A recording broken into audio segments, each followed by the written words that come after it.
احمد بن حنبل کی حدیث نمبر ہے 7939۔ مختصر سا جملہ ہے اور اپنے اندر معانی اور مفاہیم کا ایک سمندر لیے ہوئے ہے۔ حضرت سیدنا ابو ہریرہ رضی اللہ تعالی عنہ بیان فرماتے ہیں کہ قال رسول اللہ صلی اللہ علیہ وآلہ وسلم لا یشکر اللہ من لا یشکر الناس، او کما قال۔ رسول اللہ صلی اللہ علیہ وآلہ وسلم نے ارشاد فرمایا، جو شخص لوگوں کا شکر ادا نہیں کرتا وہ اللہ کا شکر بھی ادا نہیں کرتا۔ مختصر سا جملہ، لیکن آپ اس کی گہرائی میں جائیں تو لوگوں کے ساتھ اچھا معاملہ ہونا اور لوگوں کو جو ان کے ساتھ احسان کے معاملے میں شکریہ کا اظہار کرنا، یہ انسان کے اچھا اخلاق والا ہونے کی نشانی ہے۔ تو جو لوگوں کے ساتھ ہی اچھا اخلاق نہیں رکھتا، یعنی اگر آپ کے ساتھ کوئی چھوٹی سی نیکی کرتا ہے آپ اس کا شکر ادا نہیں کرتے، تو جو بڑی نیکی کرتا ہوگا اس کا شکر کیسے ادا کرتے؟ اس لیے فرمایا جو لوگوں کا شکر ادا نہیں کرتا وہ اللہ کا شکر بھی ادا نہیں کرتا۔ تو اسلام کا جو فلسفہ ہے اس حوالے سے وہ بہت اہم ہے۔ آپ دیکھیے کہ جو رب، لفظ رب ہے، اس کا معنی ہے پالنے والا۔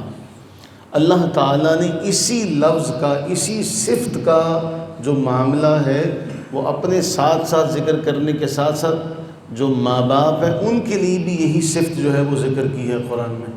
آپ دیکھیں کہ اے باری تعالیٰ ان کے ساتھ احسان والا معاملہ فرما، ان کے ساتھ رحمت والا معاملہ فرما، جیسے یہ دونوں ربیانی صغیرہ، جیسے یہ دونوں میرے رب تھے، جیسے یہ دونوں میری تربیت کرنے والے تھے۔ رب ارحمہما کما ربیانی صغیرہ۔ تو یہ ان کے ساتھ نیکی کے ساتھ پیش آنے کا سبق، استاذ کے ساتھ نیکی کے ساتھ پیش آنے کا سبق، دوست اگر آپ کے ساتھ نیکی کرتا ہے تو اس کا شکریہ ادا کرنے کا معاملہ۔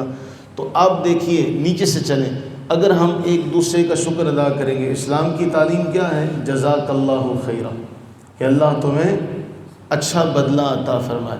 جب یہ عادت کسی کی بن جائے گی کہ اگر آپ کے ساتھ کوئی ایک نیکی بھی کرتا ہے تو آپ اس کا شکریہ ادا کرتے، آپ کے ساتھ کوئی ہلکا سا بھی احسان والا معاملہ کرتا ہے تو آپ اس کا بھی شکریہ ادا کرتے ہیں۔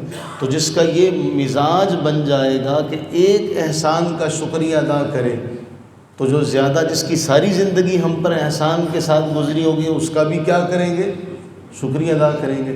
تو یہ مزاج بنے گا، اور مزاج بنتے بنتے پھر بندہ اس کے اندر یہ مادہ پیدا ہو جائے گا کہ اگر میں کسی کا ایک احسان کا بدلہ نہیں دے سکتا اور میں اس کے لیے دعا کرتا ہوں کہ اللہ تیرے ساتھ بھلائی والا معاملہ کرے، تو رب کا میں شکر کیسے ادا کر سکتا ہوں؟ تو اس کے اندر یہ مادہ پیدا ہوگا کہ پھر وہ اللہ تعالیٰ کا شکر ادا کرنے والا بن جائے گا۔ پھر اگر اس اور پہلو سے دیکھا جائے، قرآن فرماتا ہے لَإِن شَكَرْتُمْ لَأَزِيدَنَّكُمْ، اگر تم میرا شکر ادا کرو گے تو میں نعمتوں میں مزید اضافہ کر دوں گا۔ اور پھر قرآن میں اللہ تعالیٰ کتنا حسین جملہ ہے، ما يفعل اللہ بعذابکم ان شکرتم وآمنتم۔ دیکھیں دنیا میں حاکم کی اگر ہم بات کو نہ مانیں گے تو حاکم اپنی حکومت کو قائم کرنے کے لیے، اپنی رٹ کو قائم کرنے کے لیے سزا دے گا۔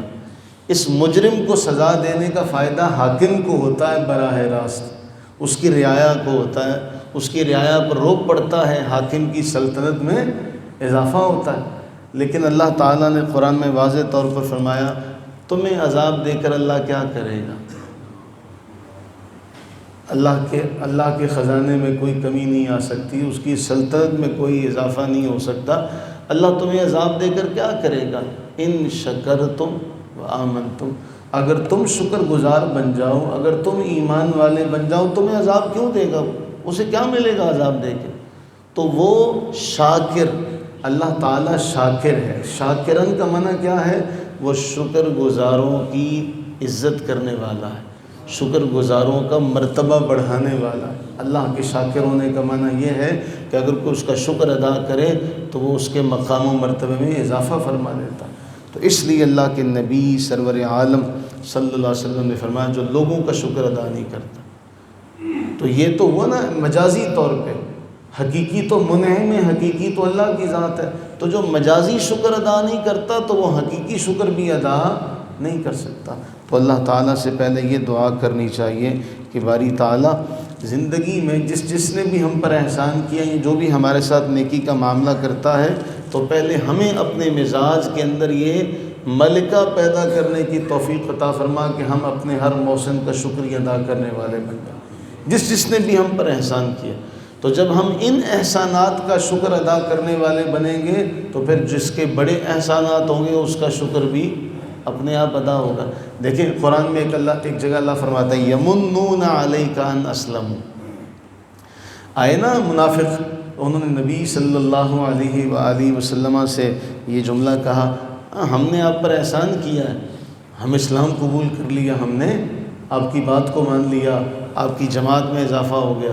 فرمایا اے حبیب قل لا تمنوا علی اسلامکم بل اللہ یمن علیکم ان ہداکم للایمان، اے حبیب سرور عالم صلی اللہ علیہ وسلم آپ انہیں فرمائیے مجھ پر کوئی احسان نہیں ہے تمہارا کہ تم نے اسلام قبول کر کے مجھ پہ احسان کیا، اللہ تعالیٰ جل وعلا کا تم پر احسان ہے کہ اس نے تمہیں ہدایت کی طرف گامزن کر دیا۔ تو اصل تو احسان اللہ کا ہے، تم کیا سمجھے بیٹھے ہو اپنے تئیں کہ جی ہم نے آپ کی بات کو مان لیا، تو اصل میں کوئی ہماری بات مان کے ہم پہ احسان نہیں کر رہا، بلکہ اللہ تعالیٰ کی طرف سے ہدایت ہے، اس کے لیے اللہ کا احسان ہے۔ اللہ تعالیٰ سے دعا فرمائیں اللہ تعالیٰ ہمیں ناشکری سے محفوظ رکھے، اللہ تعالیٰ ہمیں اپنے تمام محسنوں کا شکر ادا کرنے کی توفیق عطا فرمائے، اور پھر ان محسنوں کا شکر ادا کرنے کے تصدق و طفیل اللہ تعالیٰ جو منعم حقیقی ہے، جو حقیقی طور پر نعمتیں عطا کرتا ہے، اس کا بھی ہر لمحہ ہر لحظہ شکر ادا کرتے رہنے کی توفیق عطا فرمائے۔ آمین ثم آمین۔